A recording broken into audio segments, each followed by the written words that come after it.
Ok, meus irmãos, vamos dar início. Nosso horário já chegou.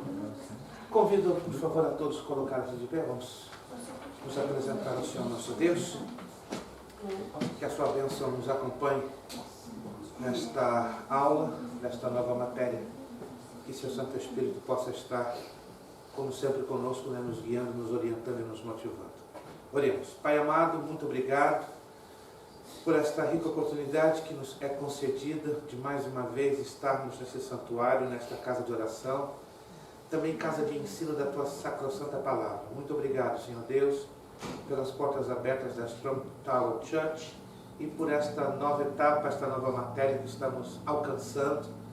Ebenezer, até aqui nos ajudou o Senhor e estamos felizes e agradecidos que em meio a tantos desafios, lutas, turbulências e problemas, o Senhor tem estado à nossa frente, confirmando esta obra que não é nossa, não é de nenhum ser humano, mas é uma obra movida pela tua própria mão. Somos agradecidos pelo teu carinho, pelo teu cuidado, não somente junto desta igreja, mas também junto da nossa modesta escola, Academia Bíblica Bereia. Obrigado também pela graça, saúde e vida que tu tens me concedido. Continue me ajudando, eu sou teu dependente, sou carente, muito carente das tuas misericórdias e da tua abundante graça. Sê conosco nesta nova matéria, os Evangelhos. Fala-nos, revela-nos a maravilhosa profundidade da tua palavra dentro da visão dos 4 Evangelhos. Glorifica o teu nome, como foste na matéria de bibliologia, e assim também serás glorificado nesta nova matéria.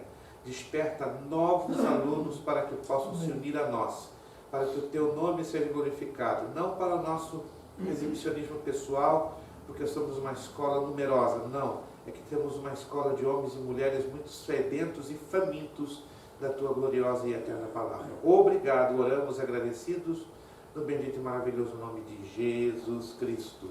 Amém e amém. Tome o seu assento. Para efeito de gravação, estamos na nossa primeira aula da nova matéria, os Evangelhos. Hoje é quinta-feira, 16 de fevereiro de 2023. Agradecemos a Deus, né, por você que batalhou por estar aqui. Outros, infelizmente, não puderam, devido a algumas circunstâncias, dificuldades, lutas, problemas, enfermidades. Se você está sentindo falta de um colega seu de sala de aula, esteja orando, né, em seu favor, porque tem estado, claro, em algum tipo de batalha, dificuldade. Essa é a razão que não pôde estar aqui presente. As provas da matéria de bibliologia, eu distribuí quase todas. Algum aluno presente que está aqui não fez a prova de bibliologia? Deixe-me saber. Não, ok, porque pelos meus registros nós temos 3 alunos que não fizeram. Seu esposo, irmã, ele continuará? Não. Não? Oh, que pena. Eu não recebi nenhuma comunicação dele, então eu fiquei no ar. Ok, perfeito, sem problemas. Sem problemas. Então nós temos, teoricamente, 2 alunos que de momento não fizeram a prova. Mas eu vou aguardar então que a situação se regularize e não há problema, damos a segunda chamada. Você tem aí a sua nova apostila, tá? Matéria Os Evangelhos. Os Evangelhos, como já nós avisamos, se você souber de alguém da igreja local ou de outras igrejas que tenham interesse em estudar a palavra de Deus aqui conosco, deixe saber que a entrada de novos alunos vai acontecer até a próxima semana, né? Para não querer criar uma defasagem, uma lacuna, entende? E a gente tem que trabalhar com essa regrinha básica, né? Até a segunda aula nós podemos admitir os novos alunos. Então anote aí, então, até a próxima sexta, dia 23, é a data máxima para os novos alunos entrarem para participarem desta matéria. Não entrando nesta matéria, ou na próxima semana, então tem que esperar até a próxima síntese do Antigo Testamento, para não haver, entende, uma lacuna muito grande na produtividade, né? Que é uma questão até de coerência pedagógica. Muito bem, vamos então para a nossa apostila, né? Na verdade está aí, porque os 4 Evangelhos, mas vamos então passar aqui essa, deixa eu ver aqui se o meu isto.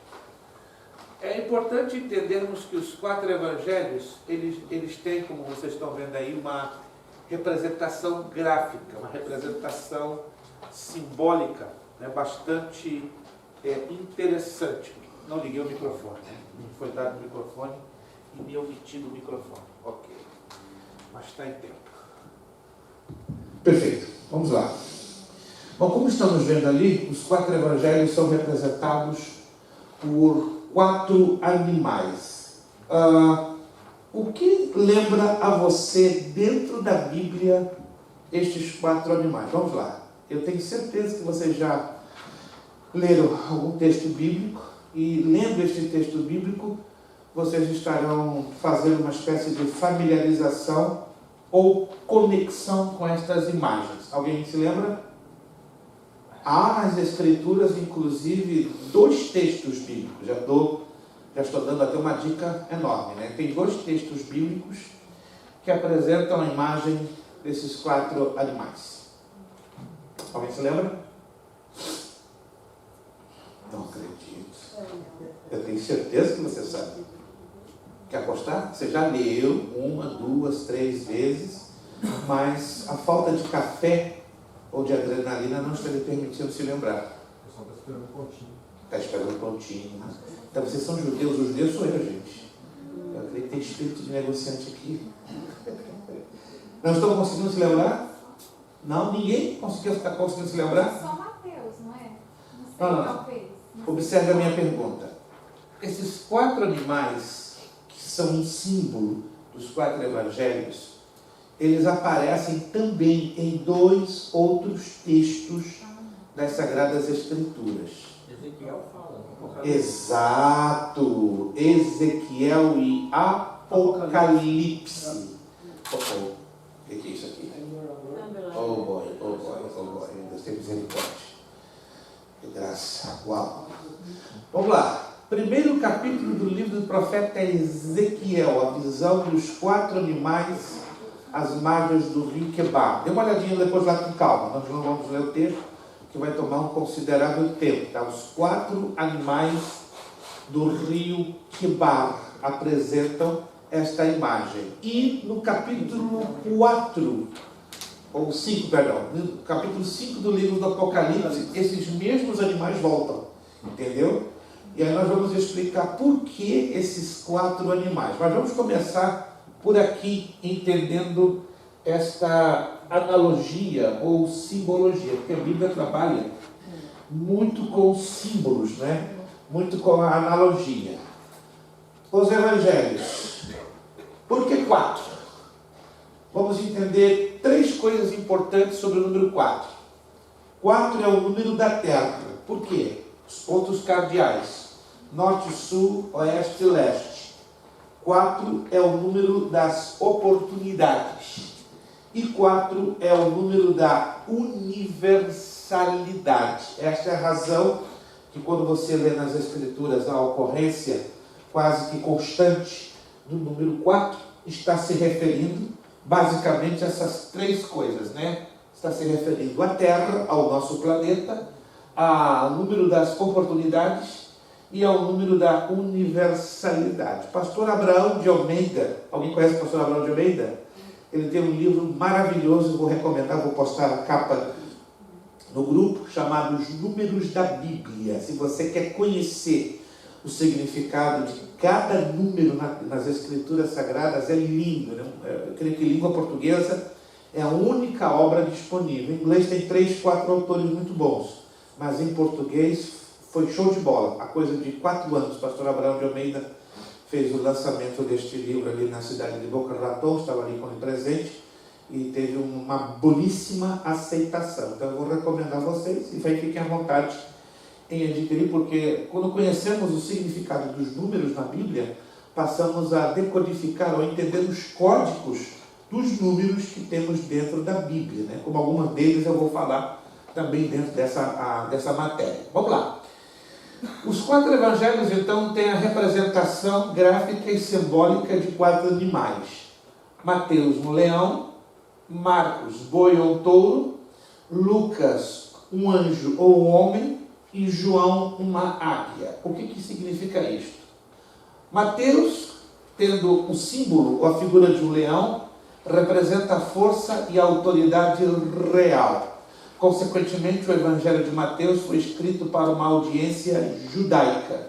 Menciona muito o Antigo Testamento. Revela Jesus como o Messias. Alguém se lembra, já leu o significado da palavra Messias?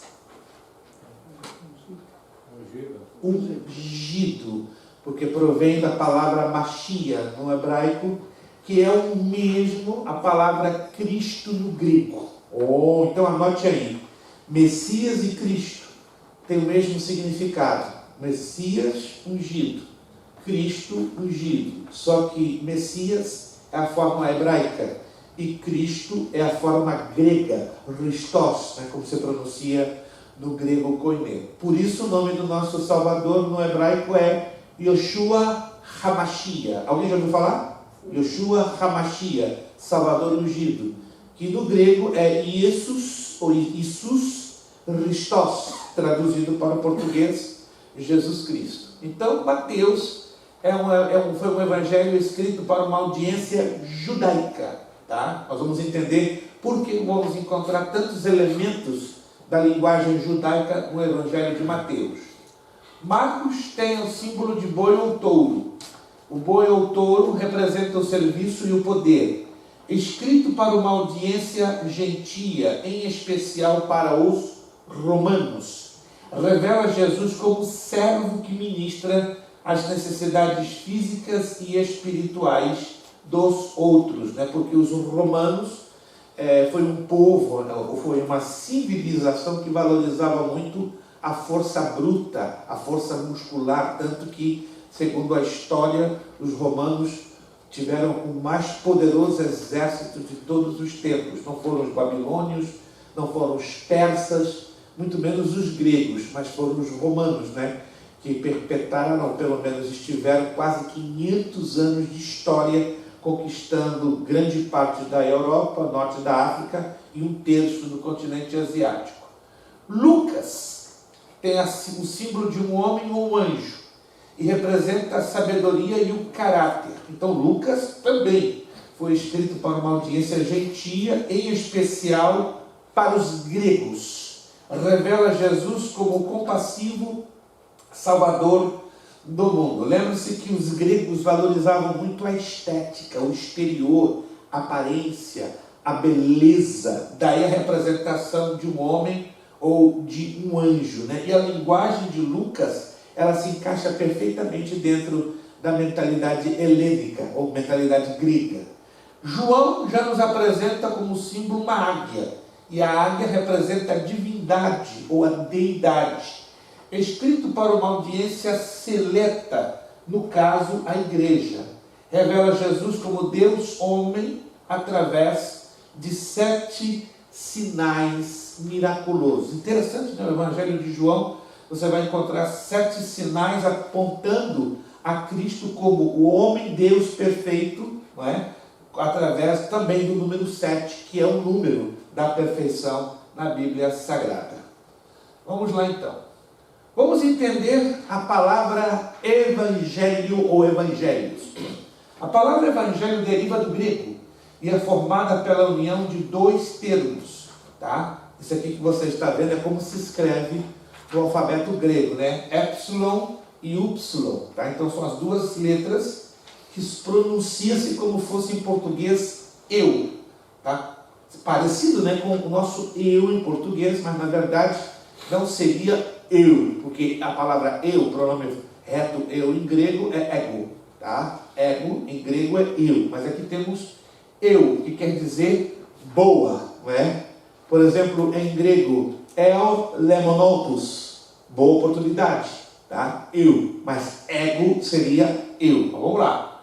Aí temos a palavra angelia, observem que já muda, alfa, gama, epsilon, lambda, iota e alfa. Que isso, pastor? Estamos ensinando grego? Só dando uma palhinha, nada mais. Nós só vamos estudar grego para aqueles que forem para o bacharel em teologia, isso dentro de mais de uns 3 anos à frente. Mas só para você ter uma ideia da importância do grego koiné no contexto do estudo do Novo Testamento. Então aqui nós temos a palavra grega angelia, que é transliterada desta forma, que significa mensagem, nova, notícia.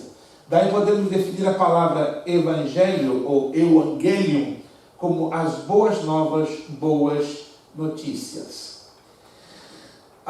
Os evangelhos, eles têm uma característica inusual em comum, comparado a todos os demais livros das Sagradas Escrituras. Dos 4, 3 deles são chamados de sinópticos. O termo sinóptico é derivado do grego e quer dizer visão conjunta. Ele é atribuído ao conjunto dos 3 primeiros evangelhos, Mateus, Marcos e Lucas, justamente porque nestes livros há uma semelhança ou uma visão conjunta sobre os fatos históricos. Alguém já teve essa oportunidade de ler os 4 evangelhos e detectar que Mateus, Marcos e Lucas são muito parecidos na sua narrativa? Alguém já teve essa oportunidade? Já detectou?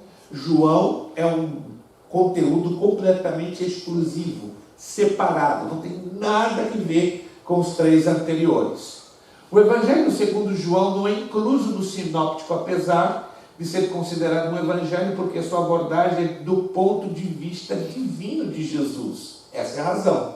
João dá mais ênfase ao Jesus divino do que ao Jesus histórico, como fazem os sinópticos. Então anote aí em algum lugar. Os sinópticos enfatizam Jesus histórico. João enfatiza o Jesus divino. Então, fácil de guardar na memória. Mateus, Marcos e Lucas nos apresenta, nos enfatiza o Jesus histórico, que marcou, os anais da história da humanidade. Enquanto que o Evangelho de João enfatiza, ressalta, sobressai o Jesus divino. J.J. Griesbach, um teólogo de origem alemã, em sua edição do Novo Testamento grego, entre 1774 e 1778, foi quem chamou os 3 evangelhos pela primeira vez de sinópticos. Olha que interessante. Então, antes de J.J. Griesbach, a definição de sinóptico não existia. Então, a partir dele, ou seja, entre 1774 e 1778, Mateus, Marcos e Lucas ganharam a definição de evangelhos sinópticos. Por se tratar do registro dos mesmos episódios, devemos buscar as informações contidas nos 3 registros. Assim, teremos uma ampla visão da situação de acordo com todos os pontos de vista. Em outras palavras, o que à primeira vista poderia ser uma aparente contradição, não o é. Porque o que Mateus fala se complementa no conteúdo de Marcos. O que Marcos apresenta encaixa-se no conteúdo de Lucas. E de Lucas, ao mesmo tempo, em Marcos e em Mateus. Mas nada que ver com João, por ser um conteúdo completamente exclusivo. A cultura dos evangelhos. Que interessante isso aqui, 4 evangelhos e uma cultura quadrilíngue. Se falava no tempo dos 4 evangelhos, coincidência ou não, também 4 línguas. A primeira delas, o latim. Era a língua do império dominante na época, falada pelos soldados romanos e pelos romanos. Por isso era uma língua importante e que tinha sua razão de ser e existir na Palestina. Creio que a maioria dos irmãos sabem. O latim é a língua tronco, a língua base de vários idiomas existentes na atualidade, incluindo a nossa língua portuguesa, o espanhol, o italiano, o francês, o provençal, o romanche e o esperanto. Então, do latim saíram todos esses idiomas. Não sei se você observa que quando fala em espanhol, há uma grande semelhança com a língua portuguesa. Alguém já observou isso? Alguém já viu alguém falar italiano? Também é muito parecido. E acredite ou não, o francês também é muito parecido. Como, por exemplo, só para os irmãos terem uma ideia, no latim, pela Vulgata Latina, o livro do Gênesis 1, en el principatum licuntum envium decreantus et tutuli terrae. Isso seria a Vulgata Latina. Em francês, en commencement, Dieu création le tir de l'espoir. Então tem uma certa semelhança. No princípio, Deus ha creado os cielos e a terra. Isso seria em espanhol. En el principio, Deus ha creado o cielo e a terra. Então há uma grande semelhança com esses idiomas, porque são com a base do latim. Totalmente diferente o grego. O grego era a língua culta, a língua universal. Seria o equivalente ao inglês hoje. Uma língua que serve de padrão para as comunicações internacionais.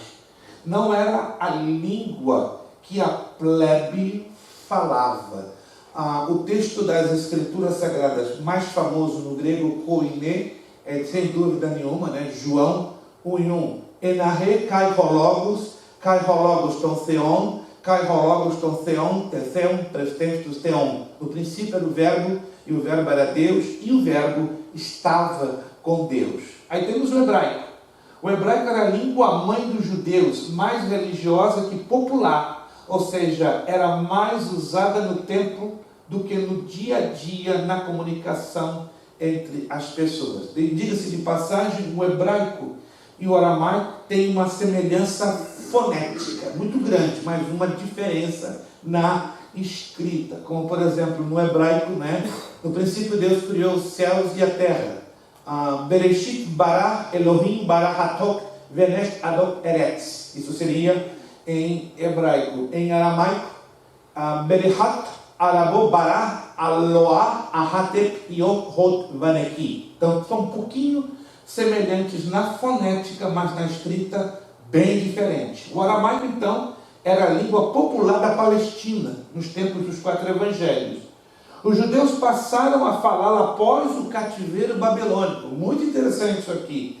Quando ficaram por 70 anos no cativeiro, de acordo com Jeremias 25:11. Há um grupo de historiadores linguísticos que creem que o aramaico foi a fusão do babilônico com o hebraico. E faz sentido, porque se você hoje vai aos meses do calendário judaico, eles são meses de origem babilônica, ou, em outras palavras, escrito em língua aramaica. Então, esses idiomas foram os que dominavam a cultura dos 4 evangelhos. Antes de nós entrarmos, claro, no evangelho de Mateus, eu estou apresentando um panorama para vocês conhecerem como os 4 evangelhos eles estavam envolvidos dentro de um panorama histórico, de um panorama social e de um panorama cultural. Falando da cultura dos evangelhos, havia instituições e facções. E as 3 mais importantes, sem dúvida nenhuma, isso não está na apostila, por isso que a gente trabalha com os 2 conteúdos, apostila e slides. Quantos de vocês observaram que já postamos os slides no grupo? Alguém já observou isso? Isso. É importante que você esteja ligadinho, tá? Uma cópia da apostila que vocês têm em mãos no papel, está ali no formato PDF, e também estão esses slides. Sinédrio, sinagoga, templo. Alguém de vocês tem uma ideia? Você não é obrigado a saber o que estamos aqui estudando, tá? Qual é a diferença básica entre os 3? Repito, você não é obrigado, estamos aqui juntos para estudar. Mas de repente você já leu, já ouviu falar, ouviu alguma mensagem, alguma pregação, algum estudo bíblico que lhe levou a memorizar ou guardar as diferenças básicas entre o sinédrio, sinagoga e templo. Vamos lá. Alguém sabe? Alguém tem em mente alguma coisa? Sinédrio seria uma corte. Seria tipo uma corte. Perfeito, irmã Zuleika. Alguém mais? Sinagoga, Como? igreja, talvez? Não necessariamente. Seria para os escribas, fariseus e Algo se aproximando. Ela tinha uma função um pouquinho superior a isso. Alguém mais? Sinédrio seria os senadores? Não necessariamente. Não. Ficamos com a irmã Zuleika, tipo de uma corte. Uma corte. Sinagoga, alguém tem noção? Sinagoga seria o lugar do aprendizado? Exatissimamente. De ensino do aprendizado. Era um tipo de uma escola. A Torá era ensinada dentro da sinagoga. E o templo? Tem adoração de oferta. Oferta, adoração e entrega. Então o templo era o mais completo de todos. Na verdade, dentro do templo se adorava, dentro do templo se rendia, dentro do templo se sacrificava. Então o sinédrio era semelhante a uma corte, né? Todas as causas civis e criminais eram julgadas dentro do sinédrio. A sinagoga era local de ensino e aprendizado da lei ou da Torá. E o templo, repito uma vez mais, era local de adoração, de oração também, certo? E de sacrifício, sobretudo de sacrifícios. Curiosamente, dos três, só um está de pé nos dias de hoje. Qual deles vocês imaginam? Dos três, só está um de pé.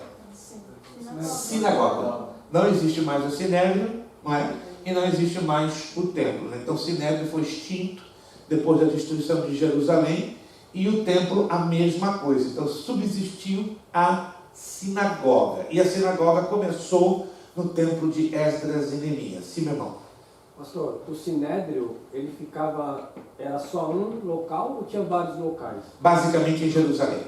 Era fixo. Era semelhante ao templo. Era um único, exato. As sinagogas eram múltiplas, espalhadas por toda a Palestina, inclusive dentro da Ásia e Europa. Mas o sinédrio e o templo eram fixos, né? Eram locais que representavam a nação de Israel, porque a capital política e espiritual de Israel sempre foi Jerusalém. Claro, depois de 1948, uma história um pouquinho longa, né? Jerusalém deixa de ser a capital política indivisível de Israel e passa a ser Tel Aviv. Mas também tem um projeto profético no meio de toda essa história, né? Que Jerusalém voltará, claro, no governo de Jesus Cristo de 1000 anos na terra como a capital indivisível de Israel. Mas o sinédrio não ficava no templo. Ficava no anexo, não necessariamente dentro do templo. Ficava próximo para facilitar, não é, o trânsito dos sacerdotes, dos doutores da lei, dos fariseus, mas não ficava dentro do templo. Vamos lá. Vamos então conhecer. O sinédrio era o concílio supremo que regia as questões religiosas dos judeus. Procurava assemelhar-se ao grupo de anciãos que fora formado por Moisés para que o ajudasse no julgamento do povo. Êxodo 18, 25 é a base. Se você quiser anotar como nasceu o sinédrio, qual foi a base histórica do nascimento do sinédrio, está lá em Êxodo 18, 25. Formado por 70 ou 71 homens. Que interessante, né? Era um pouco variável, dependendo de como era feita a contagem. Não podia decretar a pena capital, ou seja, a pena de morte. Isso cabia ao Império Romano. Por isso que levaram o Senhor Jesus diante de Pilatos, né, que era o procurador romano, o representante do Império Romano, João 18, 31. E a maior pena que aplicavam era a quarentena de açoites menos 1. Na verdade, eram 39 açoites, de acordo com 2 Coríntios 11, 24. Nas redes sociais, se você observar, criou-se um tempo, hoje não é tanto, mas há uns 5, 7, 10 anos, uma violenta polêmica, né? Quem matou de fato Jesus? E alguns pastores antissemitas, né, sem nenhuma base histórica ou muito menos bíblica, se pronunciaram. Foi os judeus que mataram a Jesus. Não, os judeus instigaram a morte do Senhor Jesus. No sentido técnico, criminal, civil, foram os romanos que mataram o Senhor Jesus, porque os judeus não tinham capacidade técnica, muito menos judicial, de executar a pena de morte. Estão me entendendo? Então, os romanos sim, mas a incitação, a instigação parte do povo judeu. Até porque o judeu matava com pedrada, né? Exato. Era uma característica. Cruz era coisa de romano. Seu nome? William. William. 40 pontinhos para começar. Irmão William, olha, irmãos, abram as vossas bocas, deixem Deus usar vocês, que eu quero abençoar vocês com um pontinho abençoado. Então, irmão William, já para começar, 40 pontinhos, irmão William. Se continuar nessa caminhada, possivelmente vou lhe isentar da prova. Antes que me esqueça, a ficha de chamada, eu já estava me esquecendo. Obrigado, pastor. Vale ponto? Vocês são amavelmente negociados. Vamos lá então. Vamos passar para as sinagogas. Eu estou dando essa preview para entrarmos depois dentro do estudo dos evangelhos. As sinagogas surgiram durante o cativeiro babilônico para suprir a falta do templo que fora destruído.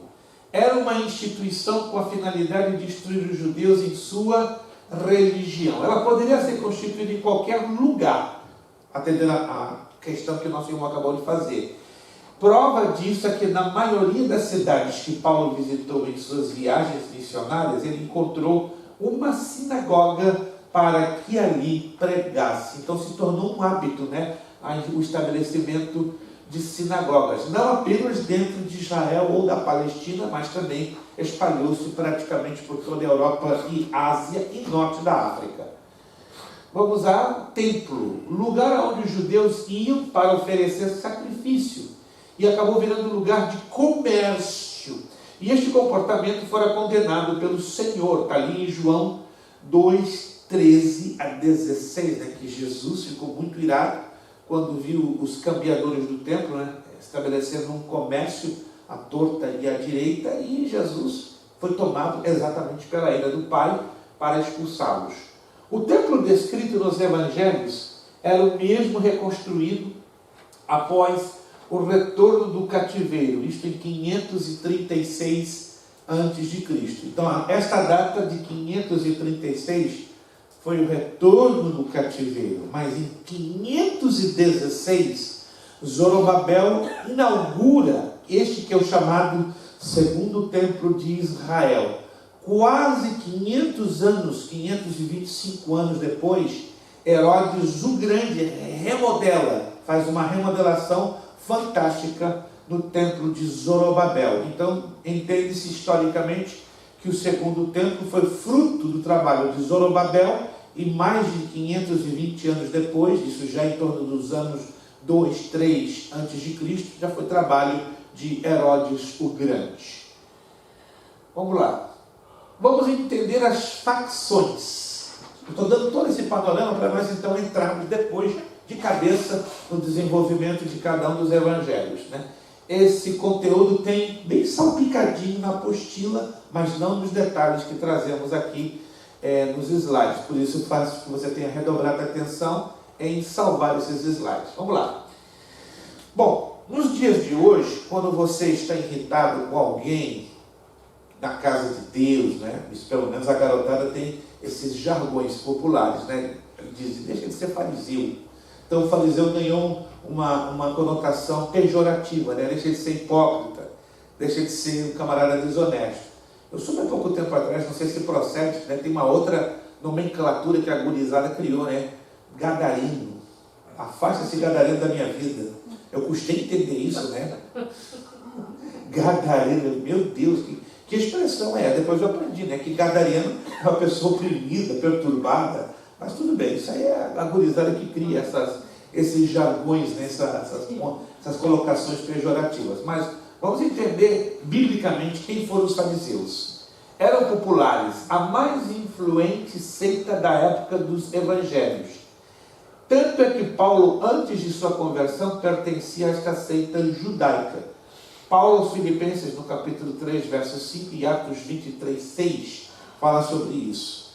Houve um tempo que se levantou uma curiosa polêmica, né? Mas é aquela coisa, né? Que quando você não estuda com profundidade a palavra de Deus, é normal que você polemize certos pontos que não estão muito claros. Como, por exemplo, houve um tempo, não sei atualmente, né? Pelo menos eu não tenho por informação, por notícia, que se polemizou a possibilidade que o apóstolo Paulo fosse solteiro.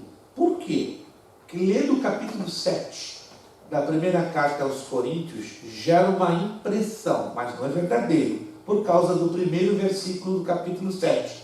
Bom que homem não tocasse em mulher. Alguém já leu esse texto? Quando você lê esse texto de forma isolada, dá essa impressão, não é verdade? Que ele era solteiro. Ninguém sabe exatamente a condição de Paulo quando ele escreveu esse texto de 1 Coríntios 7, 1. Provavelmente era viúvo, ou houvesse sido abandonado por sua esposa. Mas é um fato consumado, temos absoluta certeza e podemos afirmar. Ele era ou foi casado? Porque do contrário, como ele poderia ser fariseu? Ou um dos requisitos para ser membro do Sinédrio como fariseu tinha que ser casado. Alguém sabia disso? para ser fariseu, a lei obrigava o candidato a fariseu a ser casado. Então vamos conectar os pontos nos detalhes históricos. Tá? Então anote aí, para ser fariseu era necessário ser casado. Uma vez que Paulo, ele é revelado e discriminado, ou seja, colocado como um fariseu, obviamente, era casado ou que houvesse sido casado. Não sabemos exatamente a situação. É como o famoso espinho na carne. Já leram em 2 de Coríntios capítulo 12? Que Deus permitiu com que Satanás o esbofeteasse, permitindo com que o espinho na carne o atormentasse. Mas ninguém sabe até hoje exatamente que tipo de espinho na carne houvesse sido. Talvez na carta aos Efésios teria uma pista, mas não é nada definitivo e não podemos fazer uma afirmação. Lá na carta aos Efésios, em um dos seus versículos, ele escreve da seguinte maneira: vede com quão grandes letras eu vos escrevo. Alguém já leu esse texto? Supõe-se pelo texto grego, somente pelo texto grego. Quando você lê o texto em português, não dá nenhuma pista que ele estivesse sofrendo de alguma deficiência visual. E no tempo de Paulo, em Éfeso, era normal terem duas deficiências de saúde. Problema de excesso de refluxo no suco gástrico por causa das águas termais de Éfeso, que se tomava, e águas carregadas de muito salitre. E isso provocava problema de refluxo ou de hiperacidez. É o problema de Timóteo. Lembra-se que tem um texto lá na primeira carta a Timóteo, que Paulo orienta Timóteo a tomar um pouquinho de vinho por causa das suas enfermidades estomacais. Alguém se lembra disso?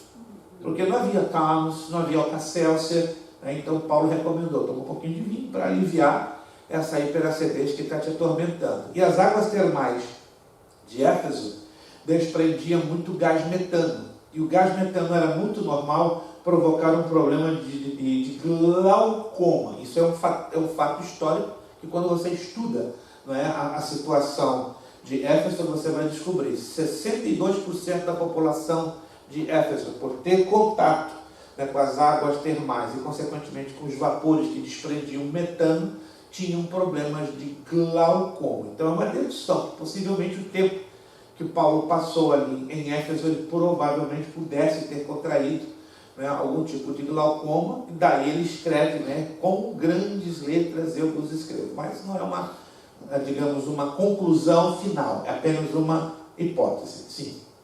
Eu já ouvi alguém dizer que esse problema seria pelo apedrejamento que ele sofreu. É uma outra corrente também teológica que pode dar esse tipo de sustentação. Na verdade, é uma questão lógica. Quando a pessoa é excessivamente apedrejada nesta área do rosto, próximo dos olhos, com o tempo vai se criando uma deterioração nos nervos que envolvem os nossos olhos, até alcançar o nervo óptico, haver descolamento da córnea, problemas na íris. Então, é uma outra possibilidade que é sustentável.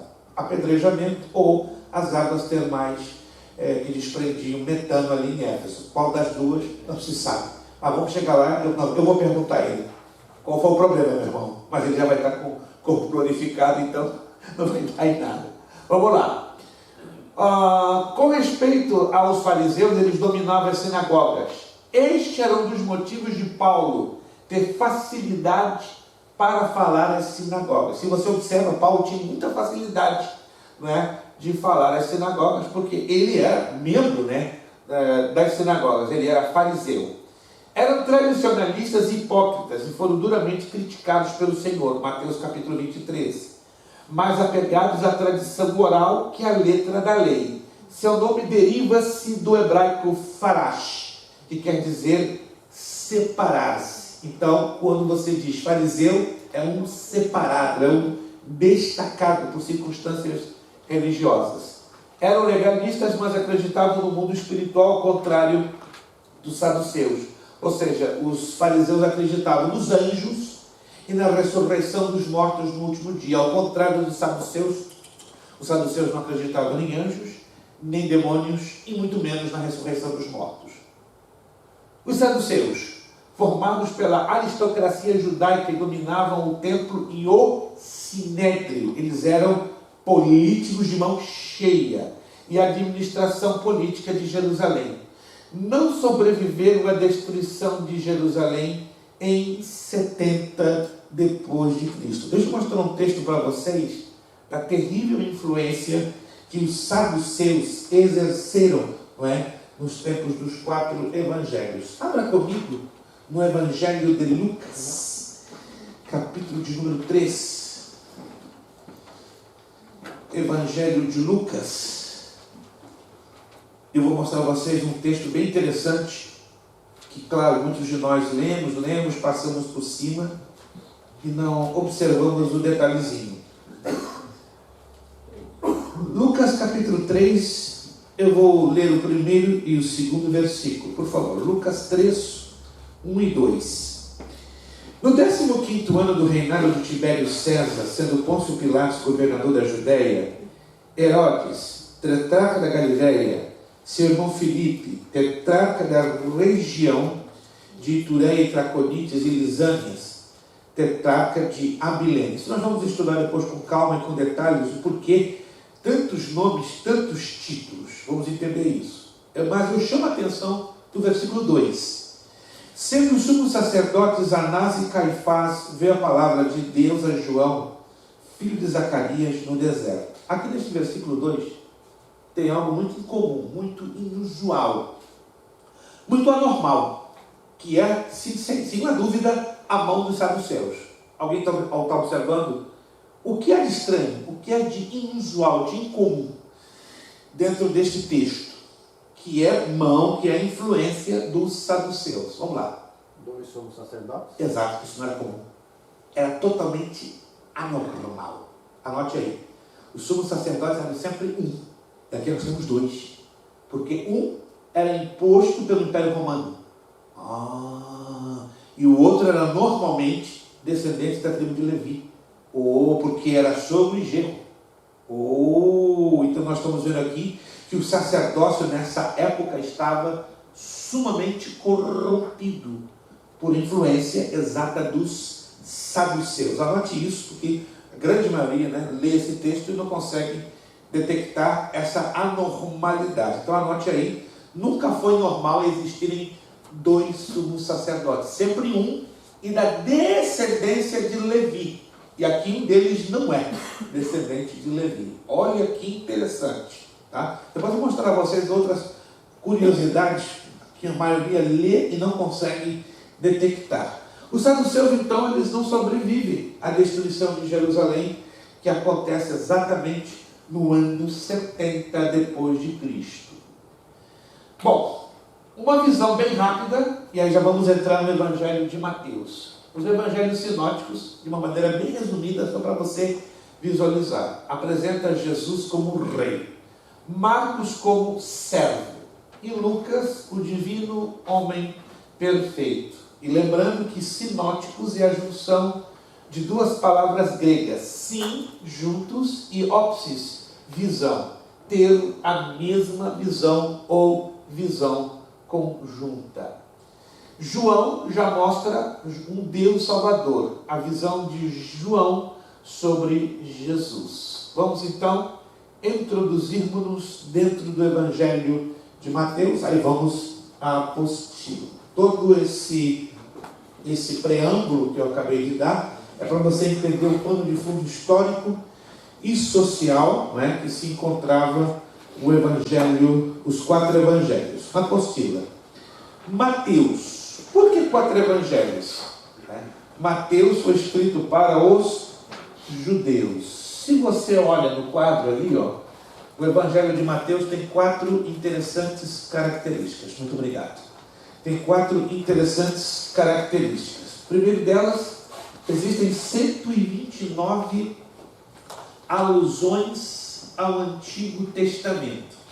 Nenhum dos 4 evangelhos tem tantas alusões, tantas menções ao Antigo Testamento. Anote aí que isso é muito importante, porque isso faz parte das características, algumas delas eu não menciono aqui na apostila, mas para você entender que os 4 evangelhos que batem muito na tecla do Antigo Testamento é o Evangelho de Mateus. Outra curiosidade que não está aí na apostila, 40% de seu material é único e exclusivo. Embora é um evangelho sinótico, cujas características se repetem em Marcos e Lucas, ele tem um conteúdo que é exclusivo, ou seja, 40% dele é único, algo parecido com João. Só que João é 100% exclusivo, você não vê nada repetindo-se ou algo semelhante nos 3 anteriores. Mas Mateus tem essa particularidade bastante interessante. A terceira particularidade é que a expressão filho de Davi ocorre, coincidência ou não, por 12 vezes. Anote aí, isso não é coincidência. A Bíblia nunca trabalhou e nunca trabalha com coincidências em se tratando de códigos simbólicos e códigos numéricos. O número 12 na Bíblia é o número do pacto, do perfeito governo, da perfeita aliança. Daí a razão, 12 tribos, não é? 12 discípulos, 12 apóstolos, e aí vai. Então o número 12, anote, é o número do governo perfeito, da perfeita aliança, do pacto perfeito entre Deus e a nação de Israel. Então não é de se surpreender que 12 vezes no Evangelho de Mateus constatamos a expressão filho de Davi. E temos que entender que essa expressão ela não é literal. Ou seja, Jesus literalmente não poderia ser filho de Davi. Por quê? Quem pode me responder essa pergunta? Por ele era da raiz, da descendência. Da descendência, porque praticamente 1000 anos do tempo separavam Davi a Jesus, entende? E Davi, seu pai. Quem se lembra o nome do pai de Davi? Jessé. Então, a expressão filho de Davi fala de descendência. Outro detalhezinho que aprendemos em Mateus e é confirmado por Lucas é que João Batista foi o último profeta do Novo Testamento. Nós vamos estudar o porquê disso. Interessante, né? Então João Batista, ele fecha o ciclo de todos os profetas do Antigo Testamento e ele é responsável pela transição que vai desembocar dentro do Novo Testamento, exatamente com o Evangelho de Mateus. Agora, curiosamente, e a gente vai explicar isso, no Novo Testamento surge a menção de um profeta. E depois que esse profeta é mencionado no Novo Testamento, muito interessante, não se menciona nenhum outro profeta à semelhança ou dos profetas do Antigo Testamento, ou mesmo de João Batista, que a Bíblia é taxativa em dizer que foi o último dos profetas. Mas, curiosamente, aparece um no Novo Testamento. Depois disso, ninguém mais. Quem foi esse único? Digamos assim, essa exceção, que há uma razão bíblica, porque Deus permite com que um profeta, nas características dos profetas do Antigo Testamento, apareça assim, como do nada, nas páginas do Novo Testamento. Alguém se lembra? Ágabo.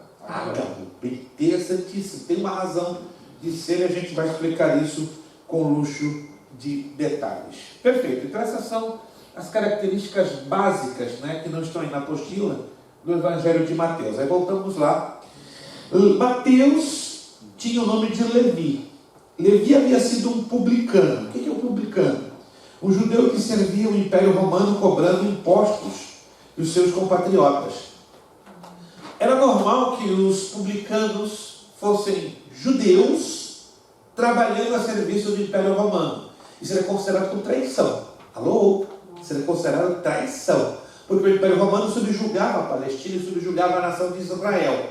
Agora imagina uma nação subjugada e oprimida pelos romanos, o camarada recebeu a proposta de ser um coletor de impostos. Traição da cara. Total. Total!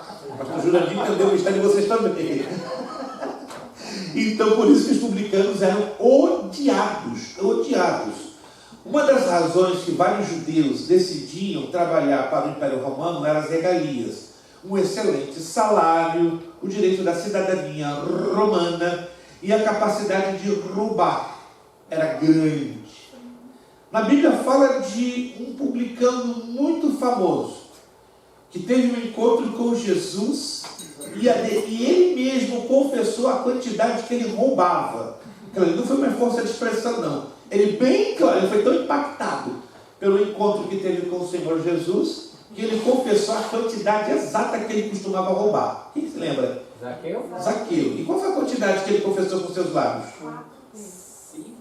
4 vezes. Era muito normal os publicanos extorquirem 4 vezes mais os valores dos impostos. Segundo o historiador romano Suetônio, e Flávio José confirma, era normal que os publicanos cobrassem 18,75% de impostos.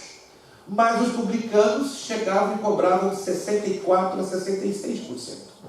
Então cobravam 4 vezes mais. Ou seja, claro, os publicanos davam parte que pertencia ao Império Romano, estão me entendendo? E o resto ficava para eles. Era uma chamada superfaturação. O encontro de Zaqueu com Jesus realmente foi uma coisa fantástica, né? Não sei se vocês observaram detalhes, a gente vai falar isso um pouquinho mais adiante, né? Zaqueu teve várias situações anormais. Primeiro, publicano, ter tido um encontro com Jesus. Segundo, de baixa estatura, né? O texto grego sugere que ele poderia ter tido entre 1,30 m e 1,45 m. Então, o homemzinho era uma tampinha. E o mais chamativo de tudo isso, uma multidão enorme na sua frente, mas ele estava ouvindo falar que Jesus estava passando. Alguém se lembra o que aconteceu? Somente subiu? Subiu numa palmeira? Gritou. Não, já subiu numa Sicômoro? Não. Jabuzeiro? Vocês estão criando árvores. O texto fala de algo bem, bem chamativo. A maioria de nós lemos e não prestamos atenção. Alguém se lembra? Como? Não. Figueira? Uma figueira brava. Alguém sabe o que é uma figueira brava? O texto grego diz uma figueira carregada de espinhos.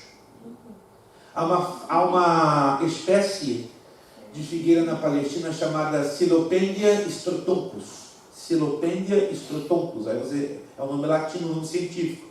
Que é a única figueira que ela é carregada de espinhos de cima a baixo, semelhante ao caule de uma roseira. Já viram o caule de uma roseira?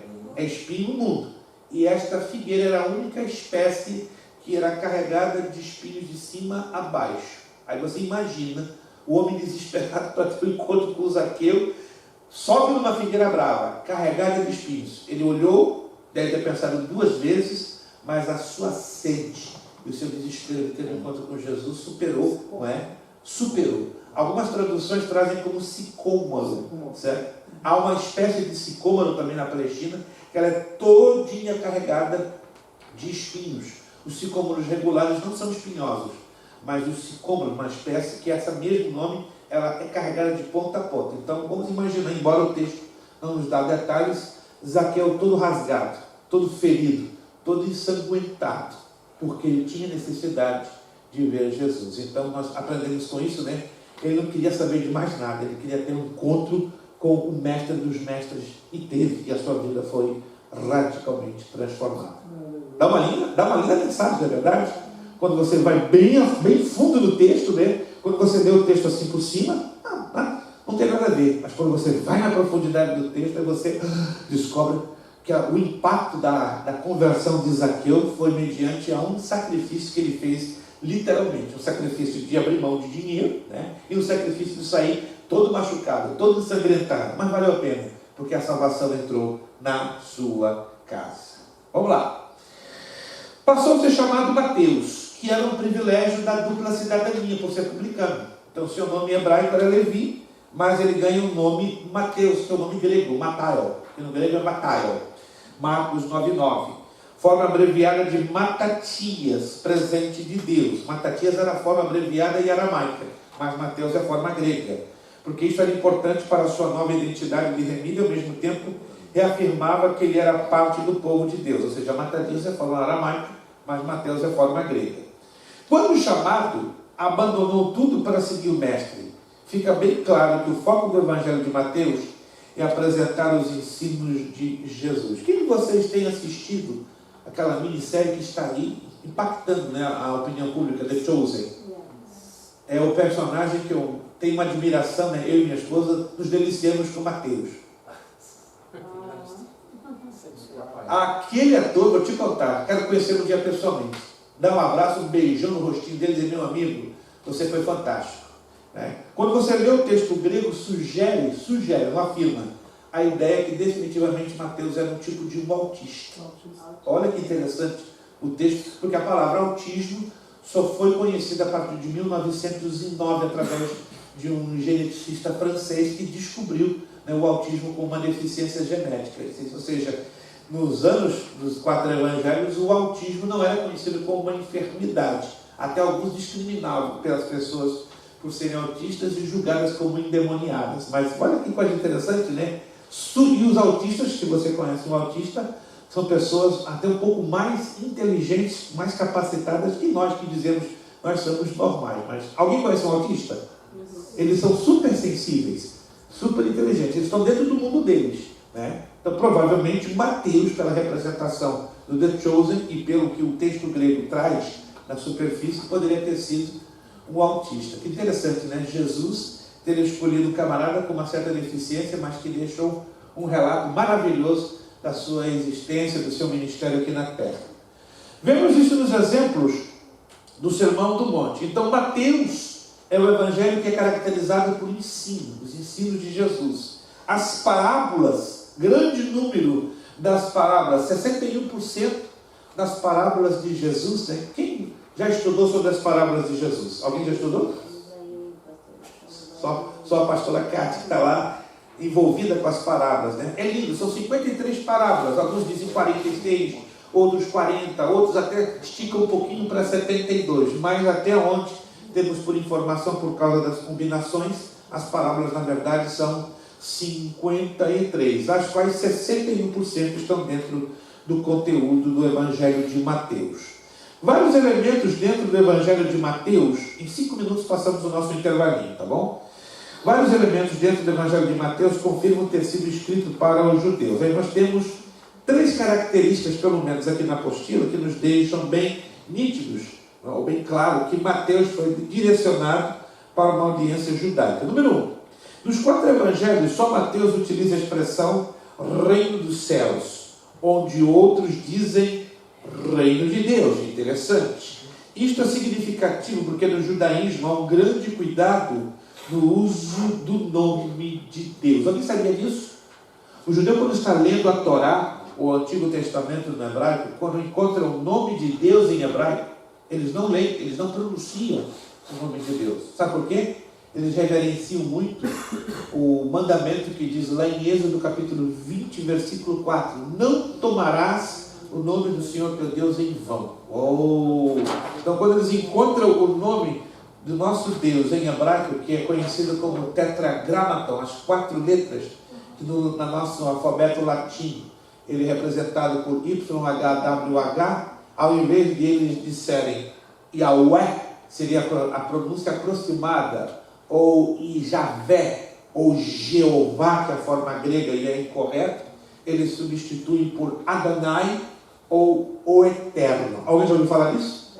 Adonai, está ali escrito Yahweh, supostamente, mas os judeus jamais, porque essa pronúncia se perdeu ao longo dos séculos. Então eles têm medo, um temor em fazer a pronúncia errada e profanar o nome do Senhor nosso Deus. Sinceramente, embora eu seja judeu e não sou religioso, mas eu tiro o chapéu, porque eles têm um cuidado redobrado, uma reverência até um pouco extrema na pronúncia do nome do Senhor nosso Deus, porque eles seguem ao pé da letra, né?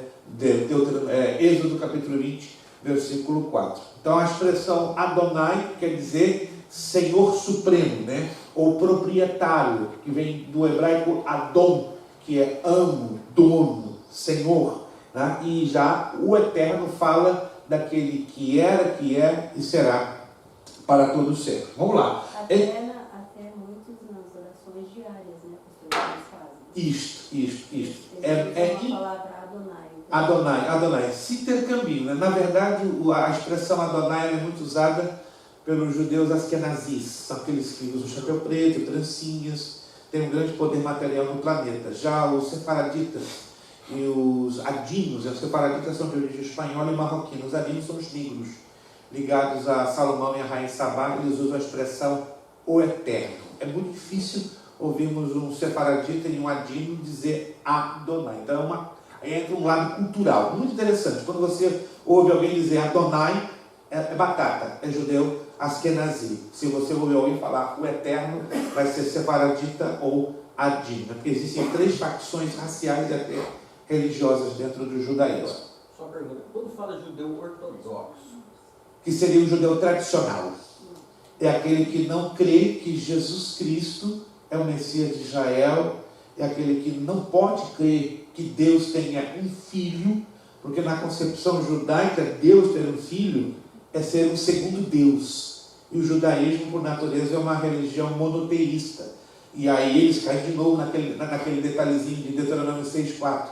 Ouve, ó Israel, o Senhor teu Deus é o único. Então na cabeça deles não encaixa que exista Deus Filho e Deus Espírito Santo. Eles creem no Espírito Santo. Olha que interessante. Eles creem no Espírito Santo, mas não como Deus. Muito estranho. No hebraico é Ruach HaKodesh. Mas que eles adorem o Espírito Santo, tem como uma terceira pessoa da Trindade. Ou seja, a Trindade é um pensamento herético dentro da mentalidade dos judeus ortodoxos ou tradicionais. Ao contrário, os judeus messiânicos, que tiveram uma experiência com o Espírito Santo, com o Evangelho, com a Palavra de Deus, estes sim, reverenciam o Pai, o Filho e o Espírito Santo, e dentro da cultura judaica. Não sei se o irmão já teve oportunidade. Eu pergunto porque uma vez eu vi uma reportagem que o judeu ortodoxo não era colocado para ir para a guerra.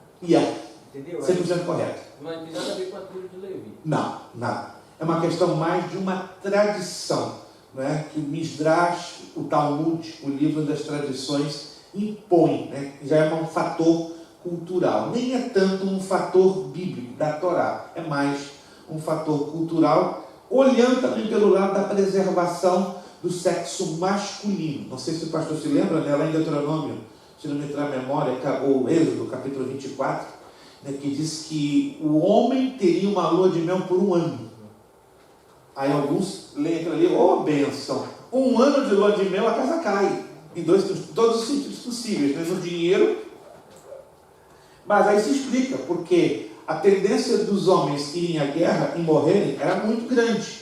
E aí a população masculina diminuiria sistematicamente. Deus já pensando, está ali um grupão de homens, já sei quem vai morrer, mas com 1 ano de lua de mel, vai se alegrar com a sua esposa e vão produzir o quê? Descendência. Então a descendência nunca se perderia.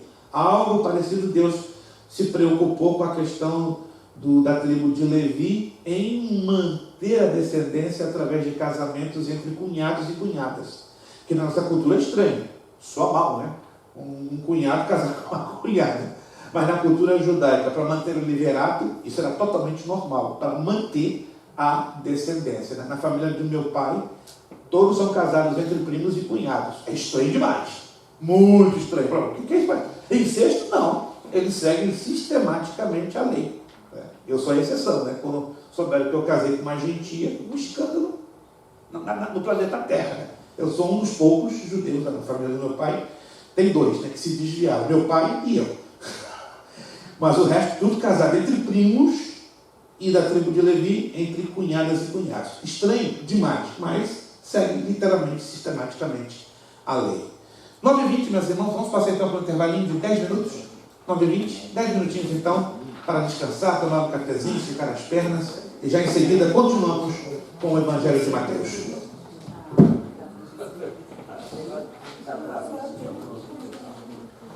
Pastor, questão rápida aqui, Isso.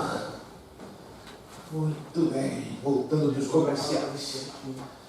Ponto número 2. Este evangelho começa com a genealogia de Abraão até Davi e deixa até Jesus, e também o que mais usa a expressão filho de Davi, como já falamos.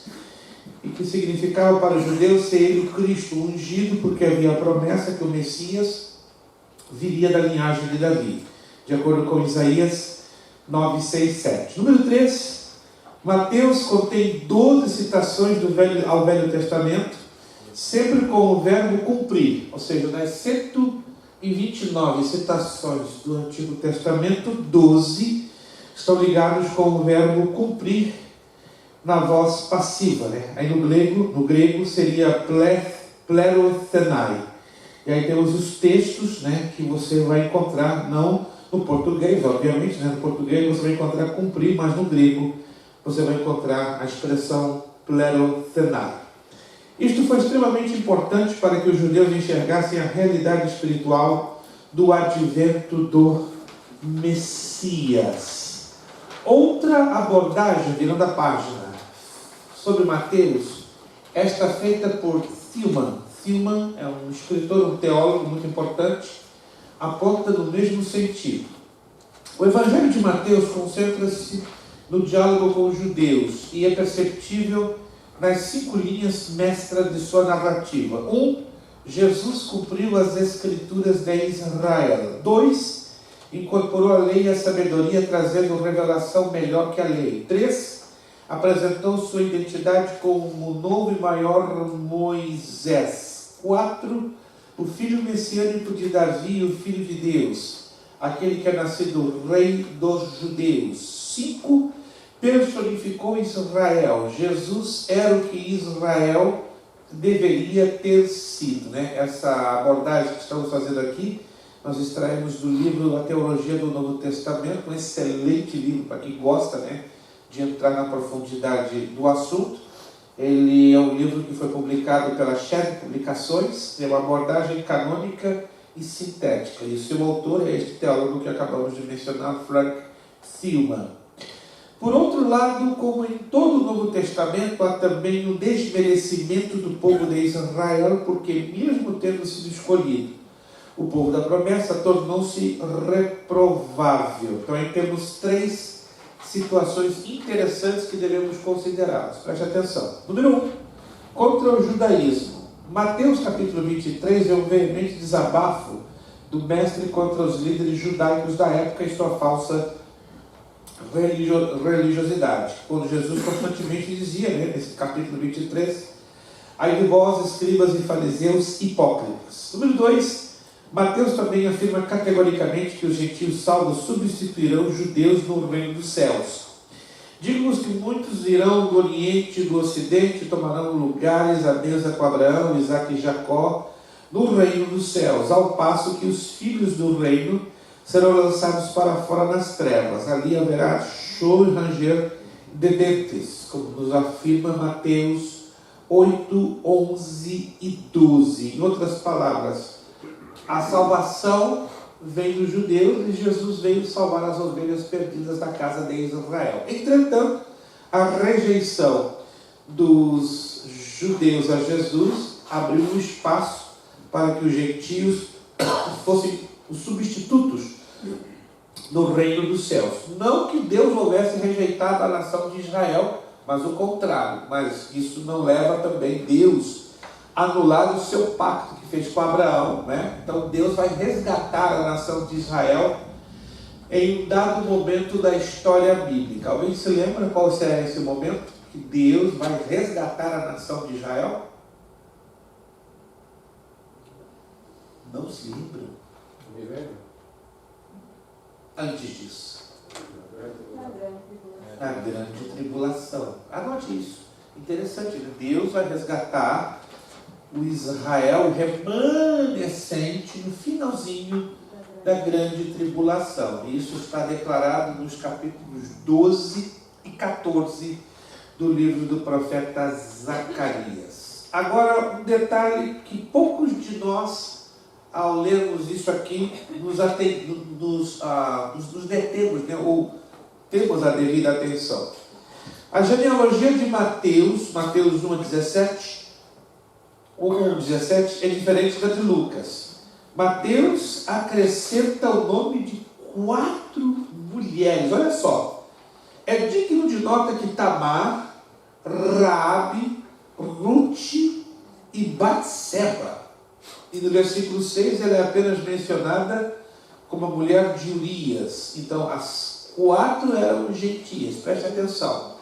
E as 4, né, cada uma delas ligadas com o caso de moralidade, ou Tamar cometeu incesto com o seu sogro, lembram-se? Tamar cometeu incesto. Raabe era uma prostituta. Ruth era uma sacerdotisa, né, de uma deusa moabita. E Batseba, né, cometeu o caso de adultério com Davi. Eram gentios, estavam ligados, né, a casos de imoralidade. Aí você pergunta, qual é de Deus? Qual é de Jesus? Incluí-las na genealogia do Filho de Deus. Ela serve para lembrar o leitor de que Deus demonstrou misericórdia com gentios indignos no passado e também que o plano de Deus não pode ser frustrado pelas falhas humanas. Isso que eu vejo maravilhoso. Deus projeta algo para a vida da nação de Israel. E parece que tudo no plano humano está errado. Se você pudesse traçar um gráfico da vida do terceiro patriarca de Israel, Jacó, a vida de Jacó é isso aqui, ó. Altos e baixos. Deus desmereceu Jacó por ter tanto uma vida de corcova de camelo? Não. Pensa numa vida torta. No homem que mentia, trapaceava, fazia e acontecia. Era o chamado, eu sou o cara. Ninguém me consegue superar. Mas o trapaceador é enganado, né? Quem na história bíblica já leu que o homem apaixonado aos extremos se mata 14 anos por uma mulher? Isso é amor, né? Não é amor, não, é castigo mesmo pelos pecados que ele cometeu. Amava de coração a Raquel, mas pagou uma consequência muito grande do engano, né? Ele enganou Isaú, enganou a tanta gente, e o Labão foi e o enganou. Então, gente, não tem jeito. Mentira tem pernas curtas, ou como dizem os gaúchos, tem bombacha bem curta, bem ajustada. Então, mas interessante, né? Eu costumo dizer que a Bíblia é o livro dos maiores fracassos humanos, mas em cada fracasso vemos Deus sendo glorificado. Consegue entender isso? Não tente entender. Não tente entender. Você vê Abraão, não é? Fracassou. Pai da fé. Dá para entender? O pai da fé. Mentiu 2 vezes. E ainda questionou várias vezes a Deus. E ele deixou uma consequência complicada, né? Se você vai lá no livro de Gênesis capítulo 15, no versículo 10, você vai descobrir qual a razão que levou a nação de Israel a ser cativa no Egito por mais de 400 anos. Alguém sabia disso? Foi porque Deus deu uma ordem a Abraão, vá para Canaã. E o que ele fez quando aconteceu aquela tremenda fome na Palestina? Vai lá no capítulo 15 de Gênesis, ele cai aonde? No Egito, com medo. Não era para ele cair no Egito. Aí quando ele chega lá no versículo 10, Deus deixa bem claro, por causa dessa tua atitude, aqui, o teu povo, a tua descendência vai peregrinar e ser cativo e escravo por 400 anos. Uau! O pai da fé, estranho, né? O homem chamado o pai da fé cometeu esse gafe e trouxe enormes consequências. Isaac é a mesma coisa, Jacó a mesma coisa, Sansão a mesma coisa, mas glória a Deus que Deus sempre, não querendo obviamente justificar os erros desses homens, mas nenhum plano de Deus ele é frustrado. Como diz lá em Jó capítulo 42, versículo 2, eu sei que pode todas as coisas e que nenhum dos teus planos e propósitos podem ser frustrados. Se eu falho, se você falha, se eu falho, você fracassa, Deus não tem problema, coloca outro no lugar e ele continua levando o seu plano à frente e o seu nome é glorificado. Amém? Isso é lindo demais. Vamos lá. Esse parágrafo eu fiz uma extração da Teologia do Novo Testamento, um excelente livro. Você que gosta de profundidade teológica, está aqui, a Teologia do Novo Testamento, de Roy Buzzard, CPAD, página 21. Antes de entrar na página que nos mostra o Evangelho de Marcos para os romanos, vamos avançar aqui com os slides, só para conhecermos um pouquinho mais ou fazermos uma rápida retrospectiva sobre Mateus. Vamos lá.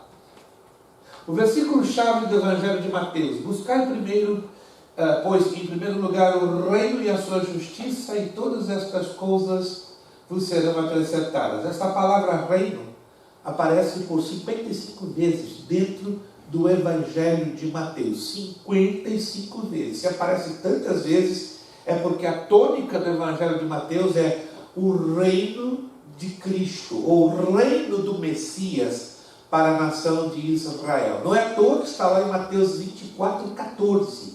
E este evangelho do reino será pregado a todas as nações e então virá o fim.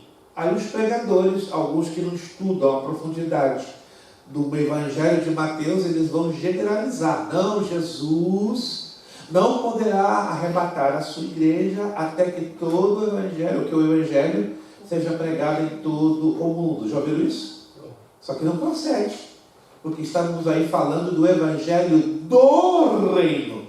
Mas se o texto trouxesse, e este evangelho será pregado a todas as nações, então virá o fim, aí procederia. Mas está sendo especificado, evangelho do reino. E o evangelho do reino está ligado a quem? Aos judeus, que estarão pregando este evangelho nos 7 anos da tribulação. A primeira parte através das 2 testemunhas e a segunda parte através dos 144 mil. Vamos lá. Propósito de Mateus: apresentar aos judeus as provas evidentes de que Jesus é o Messias, o ungido, o Rei eterno. Panorama do Evangelho. Mateus era um judeu coletor de impostos que se tornou um dos discípulos de Jesus. Mateus 9:9. Imediatamente providenciou um jantar em sua casa e convidou seus amigos para conhecerem Jesus. Essa narrativa está em Lucas 5:9-32. O Evangelho de Mateus estabelece uma relação entre o Antigo e o Novo Testamento. Então é o chamado Evangelho da ponte entre os 2 testamentos, pela ênfase que ele dá ao cumprimento das profecias messiânicas. Dos 4 evangelhos, Mateus bate muito na questão do cumprimento das profecias messiânicas. Por quê? Porque o objetivo é levar os judeus a reconhecerem a Jesus como o Messias. Mateus, como já falamos, é a contração de Matias, que em hebraico significa presente de Yahweh, ou dádiva do Senhor. Não é um evangelho cronológico. Cuidado! Não sei se alguém já teve a impressão de estar lendo Mateus e tendo aquela ideia que segue uma ordem no tempo. Alguém já teve essa sensação de estar lendo Mateus, de repente, em algum momento, dá como uma freada e você fica perdido na sequência cronológica, na sequência no tempo. Alguém já teve essa experiência? Lendo Mateus, ou somente eu que tive esse problema? Não? Irmãos, tem dentro do Evangelho de Mateus, quando você está lendo, você tem a ligeira impressão, quando você está lendo uma narrativa, que ela é interrompida no meio do caminho. Ela para, depois ela volta para trás, depois dá um avanço no tempo, porque ela não é um evangelho cronológico. Ela não segue uma ordem no tempo, mas ele trabalha com o quê? Com uma visão sistemática e de assuntos, topical. Sistemáticos porque ele compara todas as profecias em relação ao nascimento, a vida, o caráter, as obras da humanidade, o amor e até a morte de Jesus, quando foram cumpridas tal como foram profetizadas.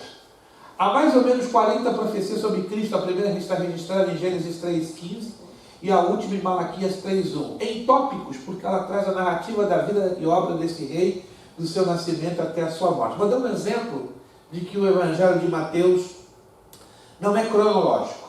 Se a gente for olhar pela cronologia, vamos trabalhar da seguinte maneira. Como é que se deu o nascimento de Jesus? Vamos lá. Em 3 passos. Algum aluno pode me dizer, em 3 pontos, 3 etapas, como é que se deu a narrativa do nascimento de Jesus? Se alguém se lembra. Desde a gravidez de Maria até ele nascer? Vamos trabalhar com 4 passos, fica mais fácil. 4 passos. 1, 2, 3, 4.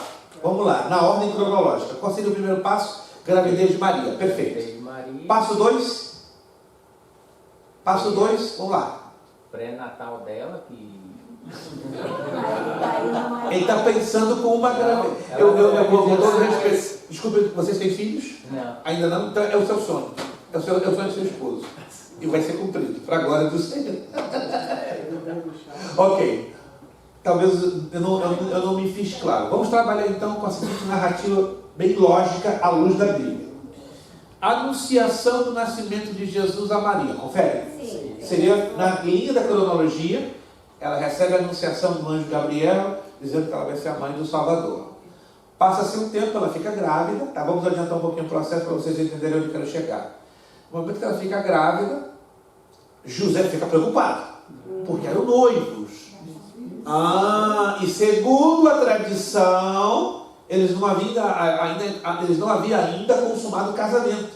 Então havia toda uma possibilidade do quê? Dela ser apedrejada. Não somente ela, mas também ele. Aí o Espírito Santo envia uma mensagem através de um anjo a José, e José fica mais tranquilo. Aí passa-se um tempo que eles vão para onde? Fazer a chamado empadronamento.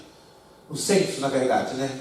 O imperador César Augusto lança o censo e obriga com que todas as pessoas sejam remetidas aos seus lugares de origem. Para onde foram cair? Em Belém, para que se cumprisse a profecia. Então estamos aí na cronologia, o segundo passo. Chegam em Belém, a cidade está sobrecarregada, não havia hospedaria. O que acontece? Qual foi o único lugar que eles encontraram para se hospedar? E Maria está lá com dores de parto. Uma estrebaria, um estábulo. Uma estrebaria, um estábulo, vocês sabem, não é um hotel, não é um Marriott 5 estrelas, nem um Holiday Inn, certo? É um local onde se guardavam as mulas, os cavalos, as ovelhas. Era uma estrebaria, um lugar de muita pobreza. Ok, próximo passo. Nasce Jesus numa manjedoura. Conferimos? Mas antes de Jesus nascer, nós esquecemos de um detalhe. A anunciação do nascimento de Jesus pelos anjos aos pastores. Então Jesus é anunciado pelos pastores, em seguida Maria e José chegam e aí nasce Jesus. Depois disso, vêm os magos do Oriente. A gente acabou de fazer essa peça. Só que temos uma questão bem curiosa. O problema é que se segue uma cronologia não correta. Eu não falo isso por crítica, só para vocês entenderem que o Evangelho de Mateus ele não é cronológico. A maioria das igrejas, quando fazem peças de Natal, elas lançam uma cronologia sequencial. Só que se esquecem que da manjedoura, quando os magos entregam os presentes para Jesus, Se passaram 2 anos. exatamente. É só você ler. Jesus nasce na manjedoura, mas os presentes ele recebe na casa. Alguém já leu isso? Já. Na casa. Não é na manjedoura. E nas festas de Natal, está ele na manjedoura recebendo presentinho. Eu comigo, rapaz, está tendo um problema de cronologia. Deram um salto no tempo. Mas eles colocam como uma sequência única. Alguém já observou isso? É um erro muito sutil. Sutil. Não falo isso por crítica. Porque nós não estamos acostumados a analisar a narrativa de Mateus como não cronológico. Alguém está me acompanhando? Não segue perfeitamente a linha no tempo. Outra coisa, aí seria uma deficiência da questão da interpretação correta do texto. 3 reis magos, e até se dá nome. A Bíblia não dá o nome. E nem diz a quantidade. Aí por inferência se deduz, não por causa dos presentes. Mas é perigoso fazer essa inferência. Isso é muito comum dentro da tradição da Igreja Católica Romana, que deu assim um sopro de inspiração e a igreja evangélica, não todos, claro, acataram essa visão tradicional que ela é pagã. Outra coisa interessante, tá? Que a Bíblia fala de magos e não são feiticeiros. A palavra mago no grego é magi, o inglês se traduz como magi, eram astrólogos. Mas peraí, mas a astrologia tem a ver com misticismo? Hoje sim. Mas no passado a astrologia, ela trabalhava como atual astronomia. Então eles eram cientistas das estrelas, dos corpos celestes. E outro detalhe, o texto diz que da onde eles vieram? Da onde eles vieram? No texto grego está Pérsia. Então eram astrônomos e oriundos de onde? Da Pérsia. Detalhezinhos, né? Que a gente tem que analisar no estudo do Evangelho de Mateus e entender que ele não é um evangelho cronológico. Então ele trabalha com tópicos, com assuntos, com situações. Conseguiram entender que então entre a manjedoura e o recebimento dos presentes transcorreram-se 2 anos, sim ou não? É só você ler o texto que você vai observar que Jesus nasce na manjedoura, mas recebe os presentes já ele grandinho e dentro da casa. São detalhezinhos que, quando a gente não lê com devida atenção, lemos como fosse cronológico. É o evangelho de ensino ou didático? Dos 4 evangelhos, é o evangelho que mais você encontra ensinos da parte do Senhor Jesus. A tônica das palavras de Jesus é ensinar. Mateus 4, 23. Percorria Jesus ensinando. 7, 28 e 29.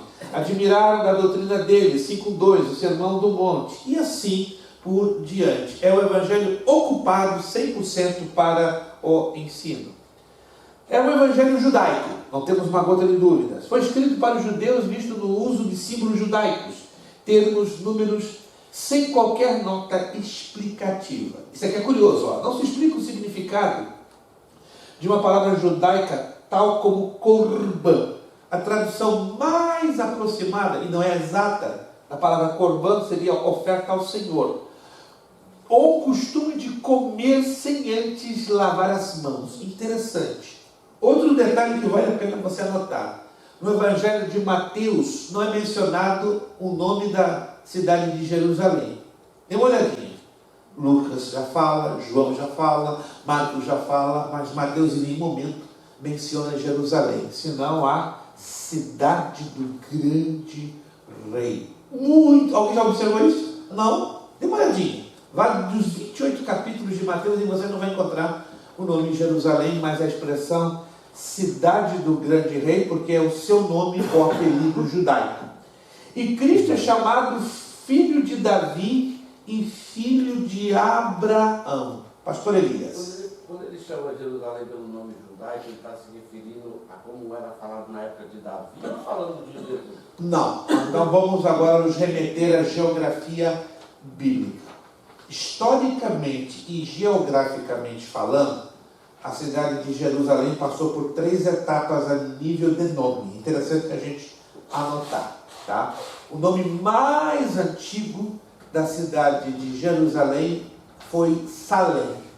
Melquisedeque, rei de Salém. Alguém se lembra? Está lá na Escritura Sagrada. Então, Salém, que a Bíblia fala, é Jerusalém. 685 anos depois que esta cidade ganhou o nome de Salém, ela ganhou outro nome, Jebus, na ocasião da conquista da terra prometida por Josué.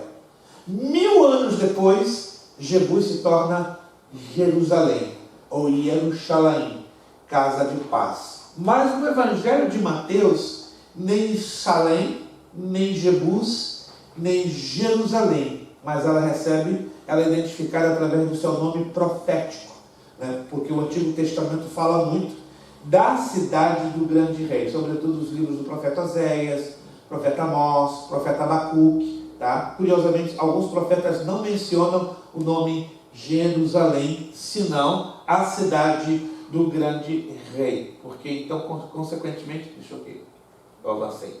Consequentemente, esse termo cidade do grande rei está com conexão com alguns profetas do Antigo Testamento, porém, no sentido profético, compreende? Não no sentido histórico ou cronológico. Falando de Jesus e não do rei Davi. Isto.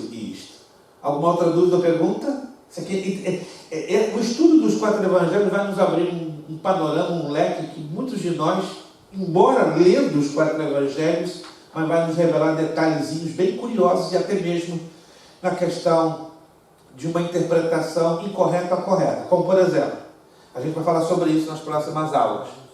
A parábola do joio e do trigo. Presta atenção.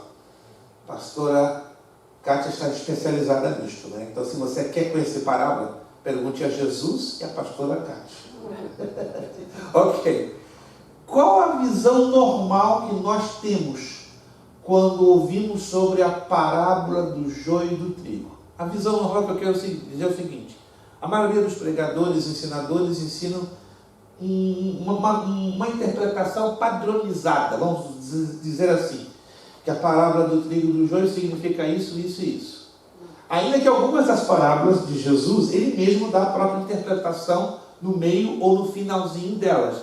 Outras, Jesus se omite de dar a correta interpretação, mantém como dentro de um mistério, porque a maioria delas, ou grande parte delas, estão dentro de um código, que Jesus, de qualquer maneira, ele fez isso de propósito para que pudéssemos estudá-los e interpretar de forma correta. Mas com respeito ao joio e o trigo, qual a interpretação mais comum que costumamos ouvir? Para não misturar. Para não misturar, mas está se referindo exatamente a quem? Separar o povo santo? Separar o povo santo, os santos? Especificamente quem? Perfeito, essa colocação do irmão Marcos procede. Mas quem exatamente? Salvos e não salvos. E sinto dizer para vocês que não tem nenhuma relação. Os fariseus. Judeus fiéis e judeus infiéis. Como é que é? Eu vou provar isso a vocês na próxima aula. A parábola do trigo e do joio está tudo ligado lá dentro do Antigo Testamento, e ao mesmo tempo na cultura judaica, falando de que no finalzinho Jesus vai separar os judeus fiéis dos judeus infiéis. Daí que vai permanecer o que? O remanescente. Então a parábola do trigo e do joio, ela tem uma conotação escatológica. Alguém sabia disso? Isso a gente vai entrar no estudo do Evangelho de Mateus. São detalhezinhos que a grande maioria de nós não entendemos, ou quando ouvimos falar, recebemos uma interpretação que não procede. Quer ver um outro exemplo? Mateus capítulo 25, a parábola das 10 virgens. Qual é a interpretação lógica, entre aspas, que comumente se dá da parábola das 10 virgens? Alguém sabe? Mas está ligado em algo mais profundo. A vinda de Jesus. Perfeito, mas está mais profundo ainda. A aspersão. Mais profundo ainda. As virgens seriam as damas de honra. Exato, é por aí. A parábola das 10 virgens é exatamente as 3 etapas do casamento judaico, apontando para as 3 etapas do arrebatamento da igreja, ou que precedem ao arrebatamento da igreja. Nós vamos estudar sobre isso. São coisinhas que geralmente não enxergamos quando lemos o Evangelho de Mateus. Só enxergamos a partir do momento que estudamos o contexto histórico, o contexto cultural e o contexto local e remoto. Aí temos que usar as leis da hermenêutica bíblica para interpretarmos corretamente o Evangelho de Mateus. É um evangelho difícil, em comparação ao Evangelho de João, que ele é muito mais prático. 5 minutos e já estamos terminando. Vamos avançar. É um evangelho de melancolia e tristeza. Nele há uma conotação de desleixo do povo e de muita incredulidade por parte de alguns judeus. Eles rejeitam o rei e seu reino celestial. É o evangelho oficial e organizado. Ele faz questão de escrever tudo de acordo com as profecias. Dê uma olhadinha nisso. Tudo que está escrito dentro do Evangelho de Mateus, ele segue uma ordem profética veterotestamentária. O que é profético e veterotestamentário? Ligado às profecias do Antigo, do Velho Testamento. Nascimento, a vida, o caráter, as obras, a humildade, o amor e até a morte de Jesus foram cumpridas tal como fora profetizadas. Nunca se viu precisão milimétrica no cumprimento das profecias ligadas à pessoa de Jesus, como vemos com tanto luxo de detalhes no Evangelho de Mateus. As 40 citações do Antigo Testamento é frequentemente repetida com o intuito de mostrar que as profecias se cumpriram em Jesus. Está aqui de novo números, né? Isso não é coincidência. 40 é o número do teste, é o número da prova. 40 dias, 40 noites, e aí vai. Então, o número 40, dentro da significação da simbologia bíblica, é o número do teste, da prova e da aprovação.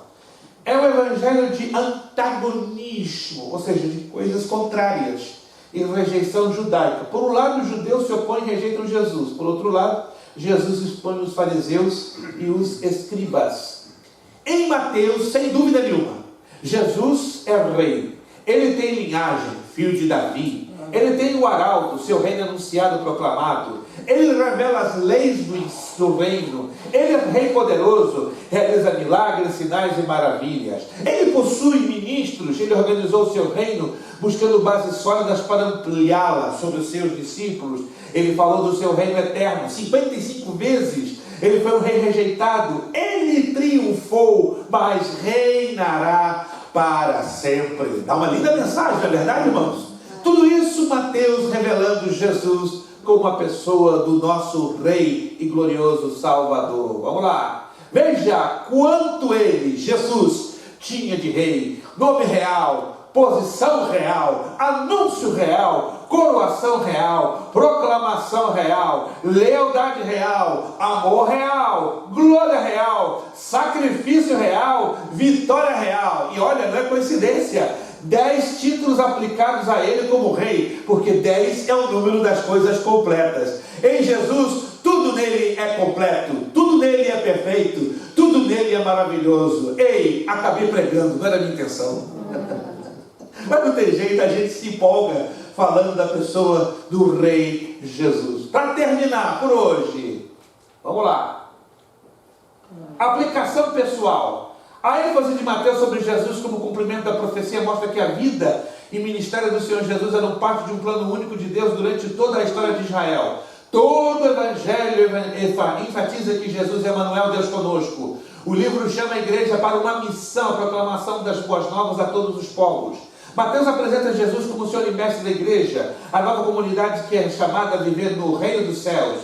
Jesus declara que a igreja é um instrumento selecionado para cumprir os objetivos de Deus na terra. Próximo capítulo, próximo episódio, próxima aula. Não perca, se você perder, vai ficar boiando. Marcos, o Evangelho do servo. Vamos entender a grandeza, a maravilha, a profundidade. Você vai ficar muito surpreso em conhecer detalhes que você olha na superfície do texto, mas não consegue, claro, normalmente lendo, se não estudando a profundidade deste segundo evangelho, o Evangelho de Marcos. Amém? Perguntas? Pastor, eu tenho o número 9, qual é o significado? É a manifestação do Espírito, porque 9 são as manifestações do Espírito, né? 8 é o número da ressurreição, dos novos começos, 12 do pacto perfeito, 11 da rebeldia, 13 do satanismo ou da oposição, 14 é o dobro da perfeição de Deus, e aí vamos, né? Aí chegamos nos 144 mil, que é o número da dimensão perfeita da parte de Deus. Vou passar o livro para a senhora vai amar os números da Bíblia. Mais uma pergunta? Não? Pastor, ali no caso na parábola do joio e do trigo, o joio, ele se conhece porque quando você mais ou menos aperta ele não tem consistência. Não tem consistência. Ele Yeah. fala que ele não tem o fruto dele. Yeah. Isso. Vira só palha. Yeah. E o trigo, claro, né, que tem o fruto. Então, isso que levaria, essa comparação que levaria à ideia de que seria, como o senhor falou, que seriam os infiéis. Judeus infiéis separados dos fiéis.